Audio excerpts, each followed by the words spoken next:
Okay, இன்றைக்கு ஒரு லாஸ்ட்டாக ஒரு விஷயம் கட்டாயம் இது உங்களுக்கு பிரயோஜனப்படும்னு நினைக்கிறேன். இந்த முகத்தில் பாருங்கள், இந்த இதில் சில சில மார்க் தெரியுது. என்னென்னு சொன்னால் இது அப்படியே பாருங்கள், இது வந்து தேமல். திடீரெண்டு என்னடா இப்படி நடந்துச்சுன்னு சொல்லி யோசிச்சு கொண்டு நான் தலையெல்லாம் ஒரே குழப்பம், என்னடா அப்போ இப்படி நடந்துட்டேன்னு சொல்லி. காரணம் என்னென்னு சொன்னால், இந்த வீட்டை விசிட்டர்ஸ் கொஞ்சம் பேர் வந்திருந்தாவே அதுக்கு எங்கள் தலாணி அதெல்லாம் கொடுத்துருந்தாங்க, தலையணை, பிலோஸ் அதெல்லாம் கொடுத்துருந்தாங்க. அப்போ அவையிலிட்ட இருந்துச்சோ தெரியல. அப்போ சில நேரம் பெட்ஷீட் அந்த சாமானையும் கொடுத்துருப்பாங்க. அப்போ அதில் இருந்து தோற்றினதை தான் நான் நினைக்கிறேன். மற்றது வீட்டிலையும் இப்போ நீங்களும் ஒரு ஆள் வாய்க்கிற ட்ராவலோ இல்லாட்டில் உடுப்புகளையோ யூஸ் பண்ணிக்கல வந்து இதுகளையுமே கருத்தில் கொண்டு பாவிச்சிங்கன்னு சொன்னால் நல்லா. இல்லை இதெல்லாம் அந்த தோலால் பரவுகிற நோய்கள்,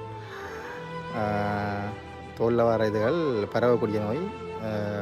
மற்ற ஆக்கிற உடுப்புகளோ இல்லாட்டி வேறு ஆக்கிற பாவிச்ச